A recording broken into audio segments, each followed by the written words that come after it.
Assalamualaikum warahmatullahi wabarakatuh. Bapak-bapak jemaah rahimakumullah, mari sama-sama kita buka pertemuan pada malam hari ini dengan membacakan basmalah. Bismillahirrahmanirrahim. Innal hamdalillah nahmaduhu wa nasta'inuhu wa nastaghfiruh wa na'udzu billahi min shururi anfusina wa min sayyiati a'malina.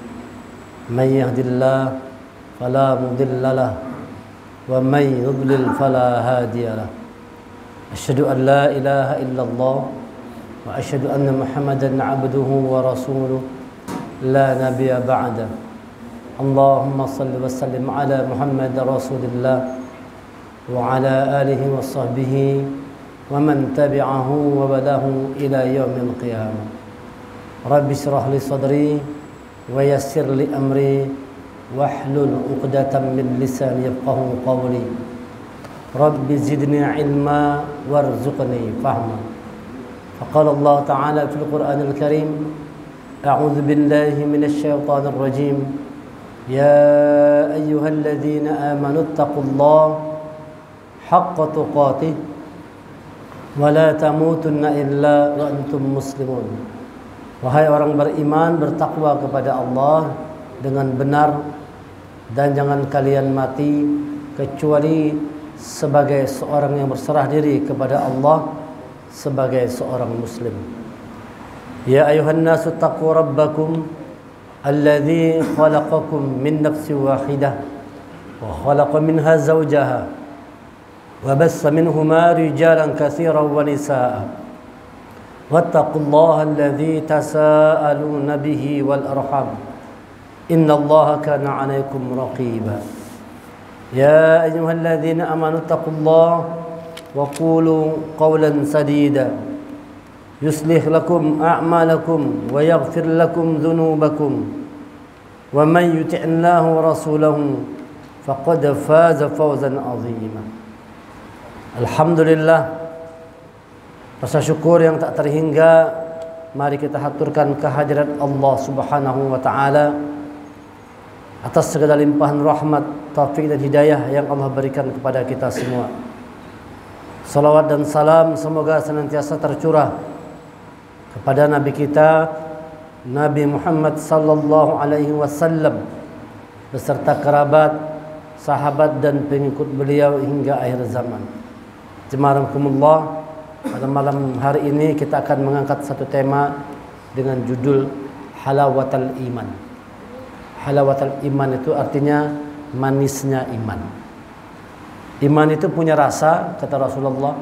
Iman itu punya rasa. Biasanya kan segala sesuatu itu selalu ada rasanya. Ini rasanya tawar. Ya, kalau ada rasa asin, ada rasa pahit, macam-macam rasa kehidupan ini.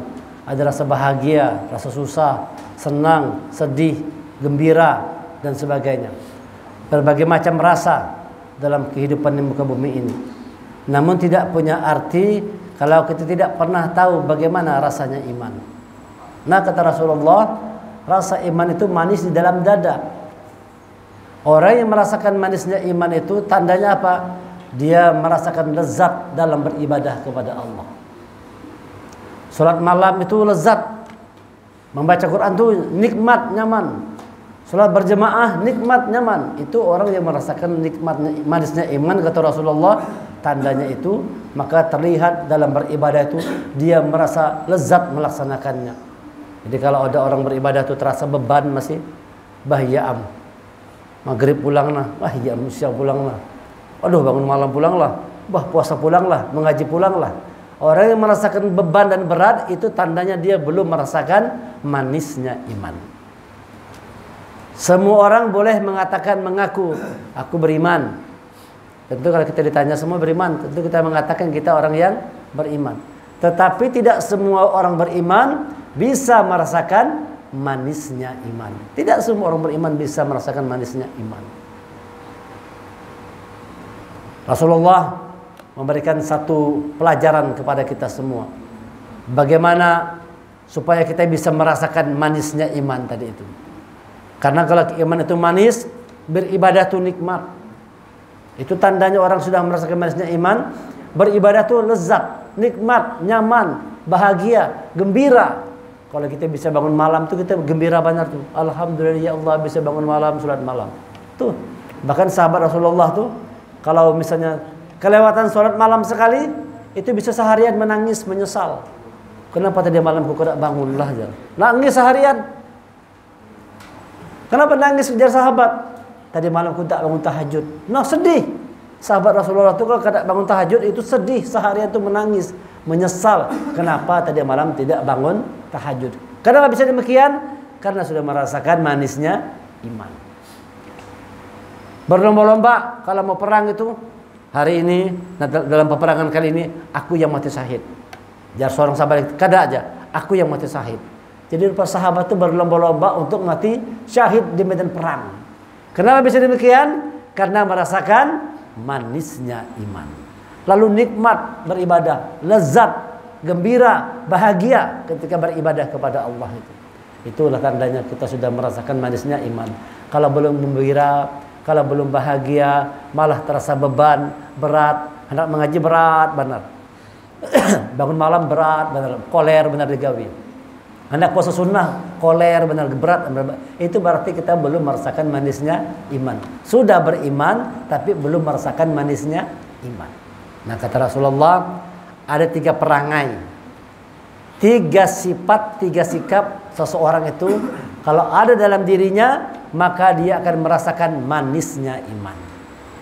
Salasum min kunna fihi wa bada fihi halawatan iman. 3 perkara kata Rasulullah yang apabila ada dalam diri seseorang, halawatal iman, dia akan merasakan manisnya iman.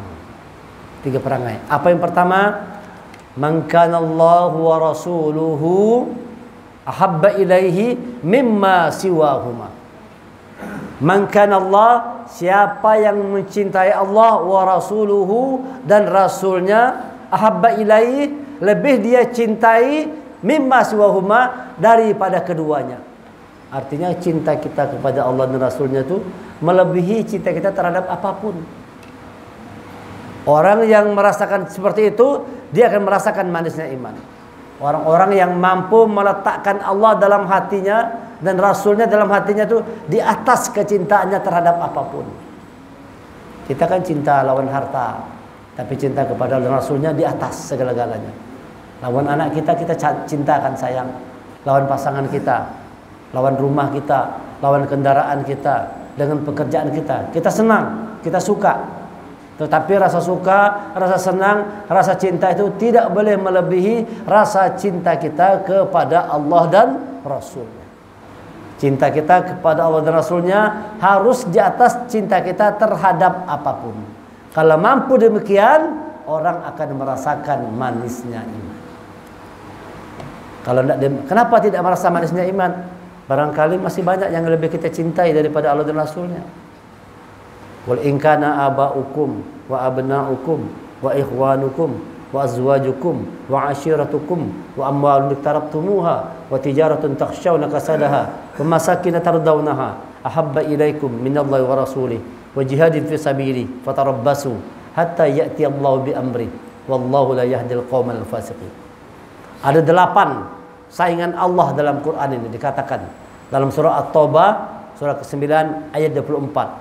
Qul in kana aba'ukum, katakan jika bapak-bapakmu, termasuk ibu berarti orang tua kita, wa abna'ukum, anak-anakmu, wa ikhwanukum, saudara-saudaramu, wa azwajukum, pasanganmu, wa ashiratukum, sanak keluargamu, kerabatmu, wa amwaluk tarabtumuha, hartamu, wa tijaratan tawshana kasadaha, usahamu, wa masakinat, rumah-rumahmu, ahabba ilaikum minallahi wa rasulih, lebih kalian cintai daripada Allah dan Rasulnya, wa jihadin fi sabili, dan berjuang di jalannya, fatarabbasu hatta ya'tiyallahu bi amri, tunggulah sampai Allah menetapkan keputusannya.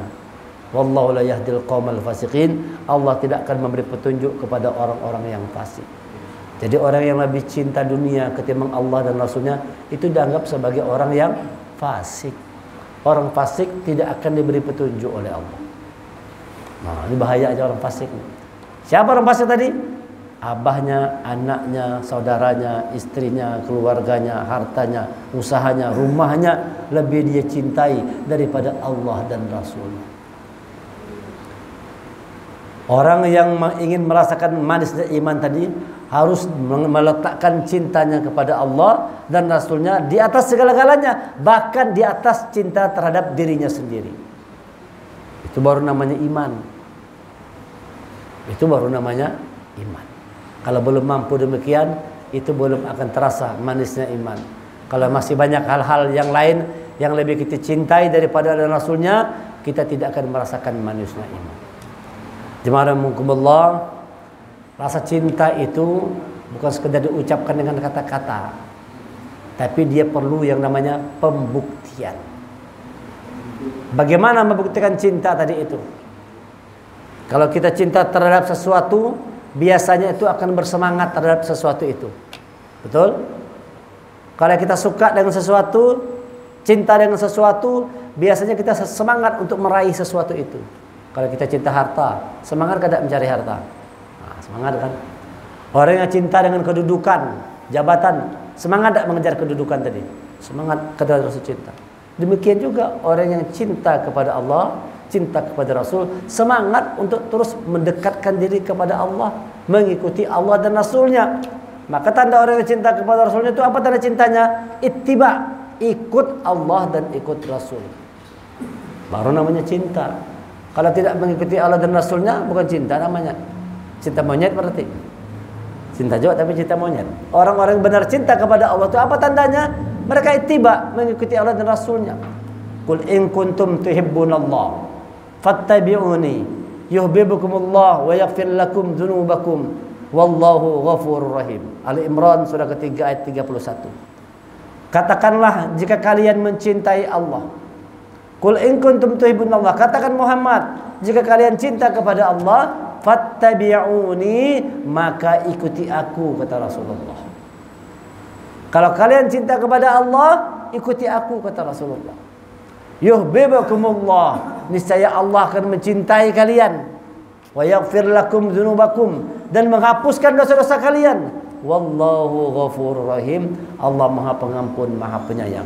Jadi orang yang cinta Allah, cinta Rasul itu adalah dengan cara mengikuti Allah dan Rasulnya, ikut Al-Quran dan ikut sunnahnya.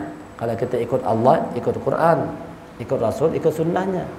Jadi melaksanakan segala ketentuan Allah dan Rasulnya, itulah dia tanda cinta. Bukti seseorang itu cinta kepada Allah dan Rasulnya, dia cinta kepada Al-Quran, cinta kepada sunnah Rasulullah. Nah, kalau kita tidak suka mengaji, dia pertanyakan tuh cintanya kepada Allah. Hendak mengaji poler benar, malas benar. Menghatamkan Quran itu cuma bulan puasa aja. Mbah bulan puasa hampir mengaji, kada hatam lagi. Kebanyakan begitu orang. Padahal kalau kita belajar dengan orang-orang salafus soleh, orang-orang alim zaman dahulu itu, masya Allah. Ada yang dalam usia sebelum meninggal itu 4.000 kali menghatamkan Quran. Abdullah bin Idris itu 4.000 kali menghatamkan Al-Quran. Nah, bayangkan 4.000 kali menghatamkan Quran. Kita berapa kali sudah? Ayo. Kalau setahun sekali kalau menghatamkan Quran, umur kita 60 tahun anggap gitu. Nah, dari umur berapa kita baca Quran? Anggaplah sejak lahir baca Quran langsung. 60 kali aja. 60 kali aja kalau setahun sekali. Kalau sebulan sekali, setahun 12 kali. Kalau 12 kali 6 kali 12 700 baru 72 kali hatam Quran. 12 kali 10 bulan 120 kali, 720 kali baru. Ya Pak ya? Sebulan hatam Quran sekali, kalau berarti setahun 12 kali. Kalau misalnya 10 tahun 120 kali. 60 tahun 12 kali 6 lebih kurang 720 kali. Ya kan? Ini 4.000 kali. Berarti itu berapa kali hatam Quran setiap bulan? Bayangkan Bapak-bapak. Ada lagi orang yang mampu menghatamkan Quran sebelum meninggal itu 18.000 kali hatam Quran. Masya Allah. Masya Allah. Itu cerita orang soleh zaman dulu. Sampai 18.000 kali menghatamkan Al-Quran. Bekal untuk menghadapi mati begitu. Ketika keluarganya menangis, jangan kalian menangis katanya. Aku sudah menghatamkan Quran dalam rumah ini 18.000 kali hatam Quran. Itu artinya mungkin saban hari hatam Quran. Bayangkan tuh, kita berapa kali sudah hatam Quran. Nah, jangan sampai cuma setahun sekali aja. Ya Mas Bula. Setahun sekali aja hatam Quran. Pas bulan puasa aja. Yang berpuasa nih Bang, masihlah. Usahakanlah kita tetap setiap hari membaca Al-Quran. Lebih baik lagi sebulan sekali hatamkan Al-Quran 30 juz. Sehari 1 juz, ya kan? Sebulan 30 juz. Setiap hari istiqomah sampai dijemput oleh Allah. Bagus tuh begitu. Usahakan. Nah, ini dia. Jadi orang yang cinta Allah dan Rasulnya itu mengamalkan Al-Quran dan sunnahnya. Dia cinta kepada Al-Quran dan cinta kepada sunnah. Nah, orang yang mampu meletakkan cintanya kepada Allah dan Rasulnya di atas segala-galanya, Allah berikan kepadanya manisnya iman. Itu yang pertama. Yang kedua, apa kata Rasulullah supaya bisa merasakan manisnya iman? Ayuhibbal mar'a la yuhibbuhu illa lillah. Orang yang mencintai seseorang karena dia cinta kepada Allah. Itu yang kedua tuh. Jadi kita ini mencintai orang lain atas dasar cinta kita kepada Allah. Ada orang tuh cinta kepada orang lain karena dia ganteng, karena gagah, karena cantik, cinta. Karena pintar, karena sugih, karena pejabat, suka, sayang, cinta kita. Cinta yang seperti itu tidak akan menghadirkan rasa iman. Ada lagi orang yang saling menyayangi karena satu partai. Karena satu partai saling menyayangi, saling mencintai, saling menolong, saling menjaga, saling melindungi. Akrab, dekat, akrab benar. Karena satu partai. Karena satu lembaga. Karena satu alma mater. Buat reuni-reuni bersayang-sayangan. Sekarang ramai kayak itu kalau kumpul sudah tua-tua supaya ingat masa hanum-hanum lagi. Padahal seorang sudah tua-tua sudah kumpulan. Sudah jadi kai-kai berkumpul rame-rame, bernyanyian, ingat masa muda. Seorang sudah tua kan kamu lagi itu boleh muda lagi kan. Jadi saling menyayangi karena satu alma mater, satu alumni, satu lembaga, satu yayasan. Cinta seperti itu tidak menghadirkan rasanya iman. Cinta yang mampu menghadirkan rasanya iman, kita cinta dengan orang lain itu karena kita cinta kepada Allah. Mencintai orang lain karena Allah, bukan karena kaya, miskin atau sebagainya. Bukan karena dia pintar, pejabat, bukan, tapi karena Allah. Kita mencintai orang lain karena Allah. Itu baru orang bisa merasakan manisnya iman. Cintai orang lain karena Allah. Orang-orang yang tadi bersayang-sayangan, saling dekat, saling akrab, saling cinta karena segala macam ikatan dunia, itu pada akhirnya kata Allah dalam Quran mengatakan mereka akan bermusuh-musuhan satu dengan lainnya. Di dalam surah 43 Az-Zukhruf ayat 67 Allah jelaskan itu. Al-akhillau yawma idzin ba'duhum li ba'din aduwwun illal muttaqin. Teman-teman akrab, teman-teman yang saling menyayangi, teman-teman yang saling mencintai, pada hari itu ba'duhum li ba'din aduwwun, satu dengan lainnya akan saling bermusuh-musuhan. Nah, saling meniwas. Jar seorang gara-gara ikam aku masuk neraka aja. Jar seorang kan. Jar seorang lagi ikam yang buat aku masuk neraka. Nah, saling meniwas tuh. Saling bermusuh-musuhan. Lalu kita malaikat, sudah jangan ribut, masuk neraka semua. Masuk neraka semua akhirnya. Percuma kalian bertengkar, sudah, sana masuk neraka semua. Yang tadi akrab nanti di hari kiamat Pak, mereka akan saling bermusuh-musuhan. Illal muttaqin, kecuali mereka yang bertakwa. Berteman karena ketakwaan kepada Allah, itu baru saling menyayangi selama-lamanya. Jadi nanti kalau kita selalu berkumpul dengan orang soleh, orang-orang baik, nanti di akhirat kita saling mencari kita. Ada hadisnya kan? Saling mencari kita. Mana si pulang itu yuk, yang biasa sama-sama kita mengaji di Mabdul Jannah, pernah ada kelihatan di mana? Jangan-jangan ada dalam neraka aja misalnya itu kan. Mana orangnya? Lalu kita tanya Allah, mana sahabat kami? Kata Allah, cari dia. Wah, setelah kita cari ternyata dalam neraka. Apa kata Allah? Keluarkan temanmu dalam neraka. Saling menolong. Asal sama-sama bertakwa. Makanya pian-pian nanti kalau kita kedada tolong dicari juga kan, kalau pas ulun kedada kan, mana nih Firdaus kedada nih, cari ulun, bawa ke surga Pak Sebelah, tolong cari. Itu orang-orang bertakwa saling tolong menolong. Waktu kita mengambil itu Pak, terjun ke api itu, padam api neraka. Padam api neraka. Ya, dikeluarkan dari neraka. Dikeluarkan. Ambil, keluarkan. Sama kayak anak-anak yang hafal Quran kan, dia bisa memberikan syafaat kepada keluarganya yang sudah pasti masuk neraka. Keluarkan dari keluarga, keluarkan. Wah, hebat ini. Orang-orang yang saling bertakwa tadi bisa saling tolong menolong, tapi syaratnya bertakwa. Kalau tidak, saling bermusuh-musuhan, saling meniwas. Gara-gara ikam tupang, sibuk membawa aku berpolitik terus, mengaji tidak pernah aku kam gara-garanya aja tadi orang yang kena partai. Ika yang membawa Roni Pak, lalu apa namanya alumni, lalu joget aja gawian gara-gara ikam. Saling meniwas. Kata Allah, illal muttaqin, kecuali orang-orang yang bersayang-sayangan karena rasa takwanya kepada Allah. Itu yang kedua. Supaya manisnya iman itu rasa cintai orang lain itu karena cinta kita kepada Allah.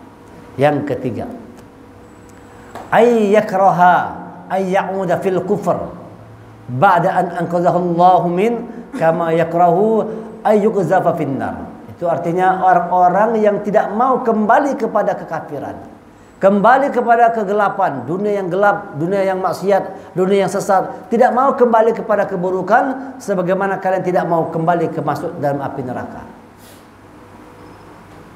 Orang itu betul-betul tobat nasuha. Nah, orang-orang kalau yang betul-betul tobat nasuha ini tidak mau kembali kepada keburukan, dia akan merasakan manisnya iman. Kenapa orang ada sudah tobat kok berbulik pulang tuh?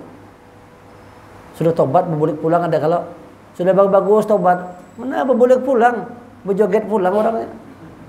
Ada TV itu. Lu berjoget kalau tobat kisahnya nih. Sekalinya mau ini berbulik pulang, berjoget pulang. Nah, kenapa bisa demikian itu? Karena tidak merasakan manisnya iman, itu tidak terasa manisnya iman. Manisnya iman tidak terasa. Lalu orang melakukan keburukan lagi. Ada lagi orang sholat, berpuasa, mengaji, tetapi bermaksiat jalan terus. Sholat terus, maksiat jalan. STMJ. Sholat terus, maksiat jalan. Sholat rajin, maksiat kadang mampi-ampihnya. Nah, ini orang-orang yang tidak merasakan manisnya iman. Kata Rasulullah, orang yang merasakan manisnya iman itu tidak akan mau kembali kepada keingkaran, kembali kepada dosa, kemaksiatan, kegelapan, kezaliman, tidak mau kembali kepada keburukan. Orang yang sudah merasakan manisnya iman. Kenapa dia kembali? Karena tidak terasa manisnya iman tadi. Lalu kembali kepada keburukan. Nah, maka jaga kita ini, bujur-bujur menjadi orang yang taubatan nasuha. Kalau sudah bertobat kepada Allah, jangan lagi mengulang segala macam keburukan yang lalu pernah kita gawi. Ampi sudah. Sebelum puasa kemarin kan misalnya rancak menyambati orang. Setelah datang puasa, ampih tidak mau lagi nyambati orang. Sebelum puasa, mulut kadang-kadang bicara sembarangan aja. Setelah kita berpuasa sebulan penuh, ampih, mulai jaga mulut, hati-hati. Kul khairan aw liyasmut. Katakan yang baik atau kalau tidak diam saja. Tidak mau lagi bicara yang buruk, apalagi membicarakan keburukan orang lain. Nah, kata Rasulullah, orang-orang yang suka membicarakan keburukan orang lain, dia tidak akan mati sebelum ditimpakan keburukan orang itu kepada dirinya. Nah, bahayanya. Dan ulangi lagi, kata Rasulullah, orang-orang yang suka menceritakan keburukan orang lain, dia tidak akan mati sebelum keburukan orang itu ditimpakan kepada dirinya, kecuali dia bertobat. Oleh karena itu kita jangan suka bicara yang buruk, karena setiap bicara yang bagus akan kembali kepada si pembicara. Akan kembali kepada si pembicara. Oleh karena itu kalau kita suka bicara-bicara yang baik, yang kembali kepada kita adalah yang baik-baik. Tapi kalau kita bicara yang buruk, yang kembali kepada kita juga sesuatu yang buruk. Ingat firman Allah dalam Quran, apa yang kau ucapkan itulah yang akan terjadi. Jurun baca ayat ini, pin catatnya ayat ini.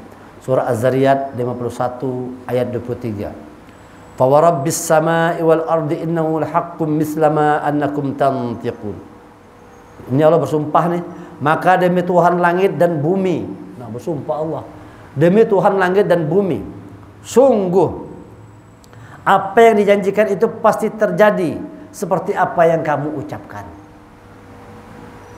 Yang dijanjikan Allah akan terjadi seperti apa yang kamu ucapkan. Apa yang kita ucapkan itu terjadi. Itu maksudnya. Kalau ngomong buruk terus, kita akan jadi orang yang buruk. Jadi buruk kita nih, kalau ngomong buruk terus jadi orang buruk kita. Oleh karena itu kita mulai merubah sikap kita. Lewat Ramadan tadi itu bicara, salah satunya bicara kita dapat kita jaga. Jangan bicara yang buruk, karena setiap kita bicara buruk, menyambati orang buruk, itu berbalik kepada si pembicara tadi. Apa yang kuucapkan itu yang akan terjadi. Kalau begitu bagaimana caranya supaya dapat yang baik-baik? Ucapkan perkataan-perkataan yang baik. Hampir sudah menyambati orang. Jangan tapi terlalu repot ngurusi urusan orang lain. Urusan diri kita sendiri. Nah, ini 3 cara supaya bisa merasakan manisnya iman. Yang pertama itu kata Rasulullah, cintai Allah dan Rasulnya di atas cinta kita terhadap apapun. Yang kedua, cintai orang lain karena cinta kita kepada Allah. Yang ketiga, tidak mau kembali kepada kekafiran, keingkaran, keburukan, dosa dan kemaksiatan setelah dia bertobat. Ini hadis Rasulullah nomor hadis 43, hadis riwayat Muslim dari Anas bin Malik. Nomor hadisnya 43, hadis riwayat Muslim, hadisnya sahih. 3 halawatul iman yang dalam diri kita kalau ada, kita akan bisa merasakan manisnya iman. Jemaah rahimakumullah, kapan kira-kira kita bisa merasakan iman itu manis? Kapan kira-kira kita bisa merasakan? Syaratnya kan tadi 3 kan. Tapi kapankah iman itu bisa kita rasakan manis? Kapan iman itu terasa manis? Saat kapan? Biasanya di saat kita menghadapi ujian. Di saat kita menghadapi ujian, segala macam ujian, musibah, bala bencana, inilah, itulah, sakit dan sebagainya. Di situ kita merasakan manisnya iman. Sahabat Rasulullah ini contoh orang yang merasakan manisnya iman. Bagaimana cintanya kepada Rasulullah. Namanya Kubaib bin Adi. Kubaib bin Adi. Dia ditangkap oleh kaum musyrikin. Lalu dikatakan kepadanya, wahai Kubaib, bagaimana kalau seandainya dia ditangkap mau dihukum bunuh dengan cara disalib? Mau disalib, dihukum mati dengan cara disalib, dibunuh. Sebelum dihukum ditanya dulu, wahai Kubaib bin Adi, bagaimana seandainya kalau posisimu ini digantikan dengan Muhammad? Kau dibebaskan, bisa berkumpul dengan keluarga, berkumpul lagi dengan anak-anak istrimu, tetapi gantinya Muhammad yang dibunuh. Bagaimana pendapatmu? Apa jawab Kubaib bin Adi tadi? Aku tidak rela, demi Allah, tidak ridho, tidak rela, tidak ikhlas, tidak bersedia, tidak sudi aku katanya. Aku selamat berkumpul dengan keluarga, bahkan diberi Allah seluruh kenikmatan dunia kepadaku, niscaya aku tidak mau menggantikan diriku dengan Rasulullah, walaupun Rasulullah hanya tertusuk duri. Jangankan dibunuh Rasul jar, tertusuk duri aku tidak ridho jar. Lebih bagus aku mati ketimbang Rasulullah tertusuk duri. Lihat bagaimana itu cintanya sahabat dengan Rasulullah. Ada tahu orang kafir, mau kada ikam selamat, tapi Rasulullah yang dibunuh. Jarinya jangan kena Rasul dibunuh, tertusuk duri saja tidak aku rela. Lebih bagus aku yang mati, istriku mati, anak semua, asalkan Rasulullah tidak mendapatkan kesulitan, asalkan Rasulullah itu selamat. Nah, bayangkan rasa cinta itu begitunya. Nah, kalau kita kayak apa kira-kira kalau ditawarkan begitu? Mau harta, uang, atau mau hukum mati? Nah, pilih 2. Kalau mau murtad dapat harta, tapi kalau kada mati, pilih mana? Mana kita? Mati atau adalah uang aja. Orang sekarang jangankan begitu, dikasih Indomie aja 1 kardus bisa berubah agamanya. Ya, kalau orang beriman itu jangankan dikasihkan dunia nih, disuruh diancam mati aja tidak ada pengaruhnya. Walaupun diancam mati itu tidak ada pengaruh. Kita suku baik tadi kan, dia kan mau mati, mau disalib nih, disuruh pilih dulu mau mana ya kamu, selamat atau dapat semua dunia tapi Rasul mati, atau kau dibunuh. Dia tetap milih biar aja aku yang mati, asal Rasulullah jangan binasa. Lihat itu cintanya kepada Rasul. Ada lagi Bilal bin Rabah radhiyallahu anhu. Ini cerita yang sangat masyhur yang kita kenal semua kan. Suatu saat Bilal bin Rabah ini menjadi gubernur di zaman Khalifah Umar bin Khattab. Jadi gubernur sudah. Kalau sudah jadi gubernur banyak ada duit kalau tuh.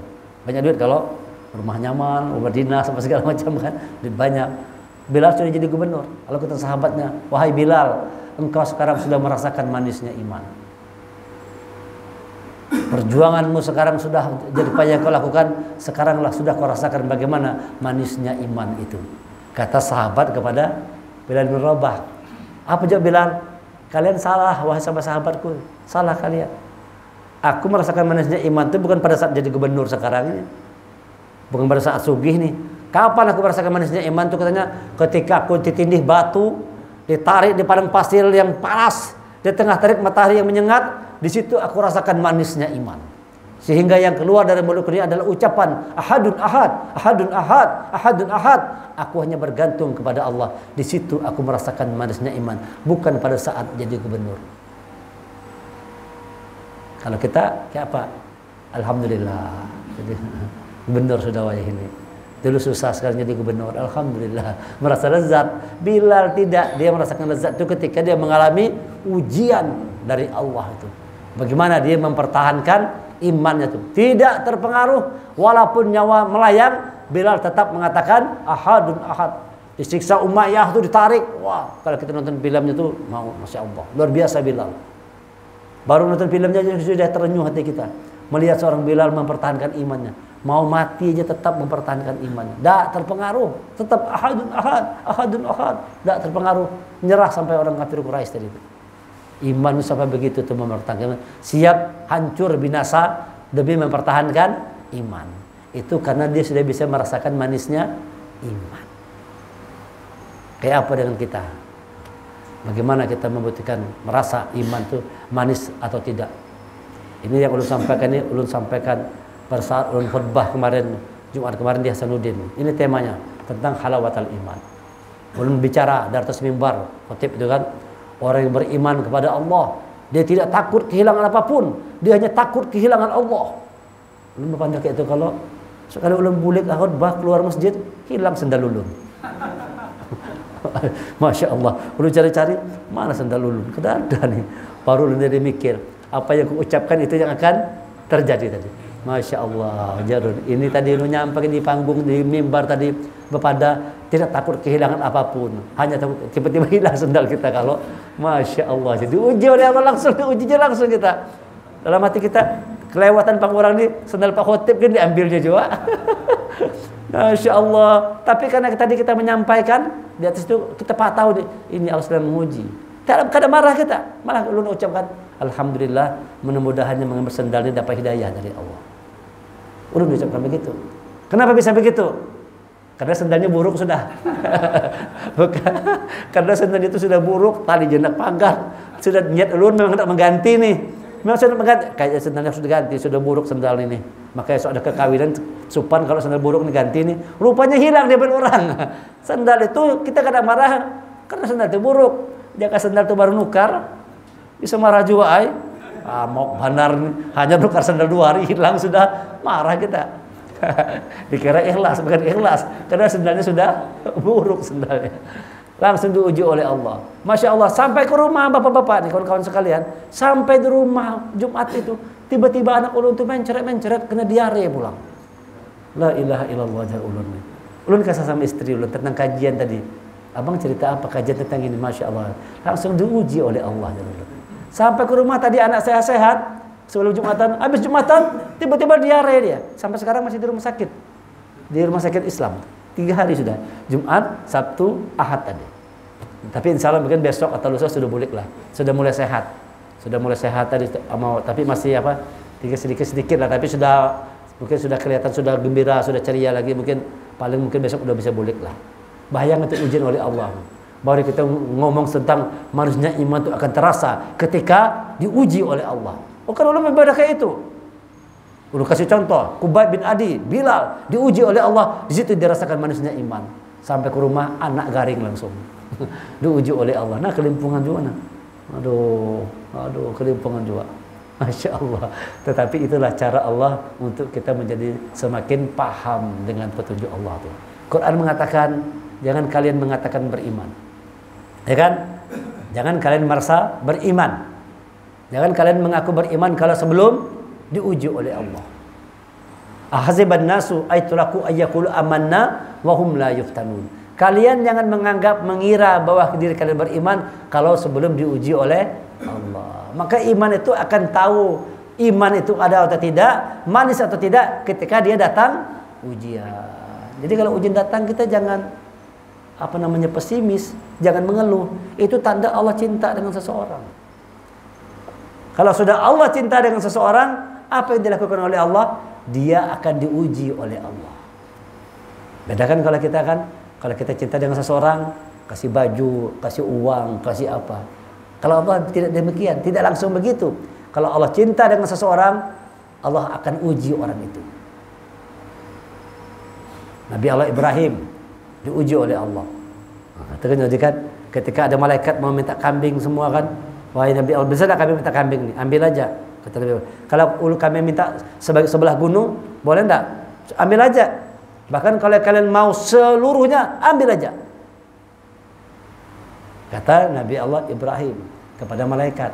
Bahkan apapun yang aku miliki, kalau kalian mau, ambil aja. Karena itu milik Allah. Diucapkan oleh Nabi Allah Ibrahim. Lalu setelah itu apa kata Allah? Wahai Ibrahim, tanya oleh Allah, apakah kau cinta kepadaku? Iya ya Allah, aku cinta kepadamu. Baik, kalau begitu kata Allah, buktikan rasa cintamu dengan mengorbankan anakmu. Sembelih anakmu. Nah, kelimpungan juga Nabi Ibrahim. Kisah Quran tuh kan, sampai berapa hari kan berpikir keras, diskusi sama istri, sama anaknya, memikir bagaimana, berulang-ulang perintah Allah dalam mimpinya, sembelih anakmu, sembelih anakmu, sembelih anakmu. Nah, gara-gara mengucapkan tadi itu, kalau kau mau malaikat semuanya ambil, bahkan apa yang dimiliki ambil semuanya, karena itu milik Allah. Kata Nabi Ibrahim, langsung diuji oleh Allah cintanya tadi. Wahai Ibrahim, kalau kau cinta kepada aku, sembelih anakmu. Suruh sembelih anak. Kan kalau kita kan kadang disuruh sembelih anak, suruh sembelih kambing sikung aja. Jangan masa itu aja kada mau. Ya kalau cuma disuruh oleh Allah, Rasulnya ketika datang musim haji ini, sembelihlah satu ekor kurban tuh, nah, sikung sapi aja, sikung kambing aja. Satu ekor kambing harganya lebih kurang 2,5 juta sampai 3 juta, sama dengan harga sebiji handphone aja. Biji handphone aja. Masa kada mau kita sisihkan, padahal kita mampu berkorban. Coba rubah mindset kita. Biasanya kita kan saban tahun dapat dengan kurban terus. Tahun ini kita ikut berkorban. Simpan duitnya, tabung duitnya. Anggap aja kita membeli handphone. Dapat 3 juta, bismillah, serahkan. Sebagai bukti cinta. Minimal itu, kata Allah, minimal bukti cinta itu berkorbanlah untuk agama Allah nih.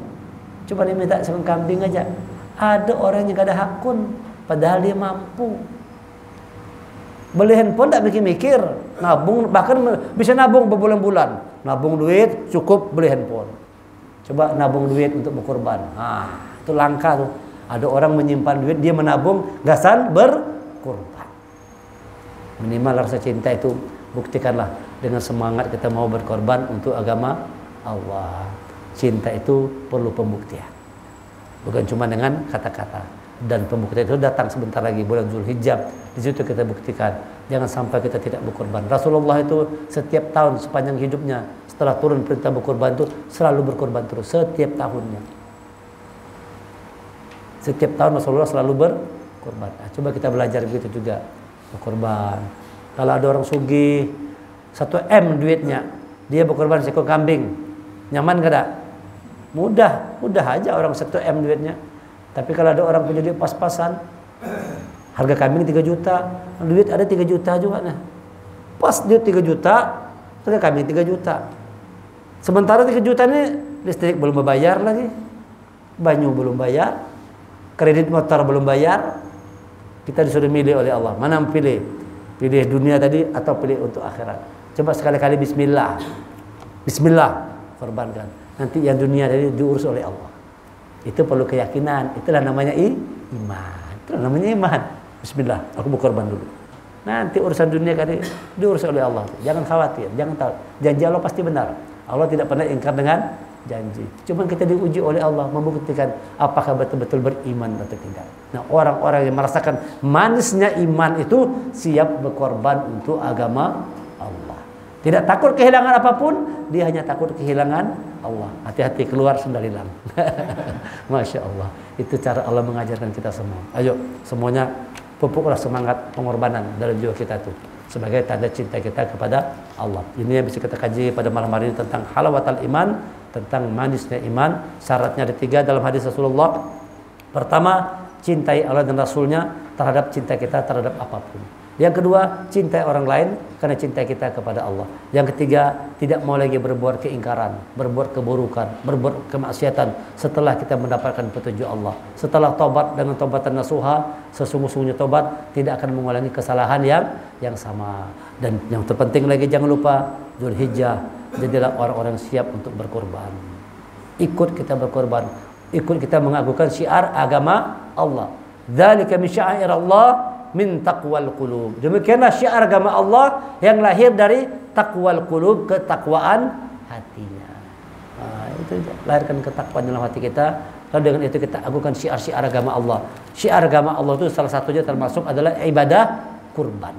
Ibadah kurban itu adalah syiar agama Allah. Nah, mudah-mudahan kita diberi kekuatan, semangat oleh Allah untuk terus berjuang di jalannya, untuk terus meningkatkan kualitas iman kita.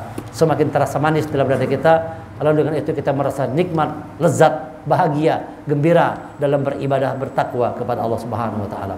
Subhanakallahumma wa bihamdika asyhadu an la ilaha illa anta astaghfiruka wa atubu ilaik. Kita tutup dengan hamdalah. Alhamdulillahirabbil alamin wal afu minkum. Assalamualaikum warahmatullahi wabarakatuh.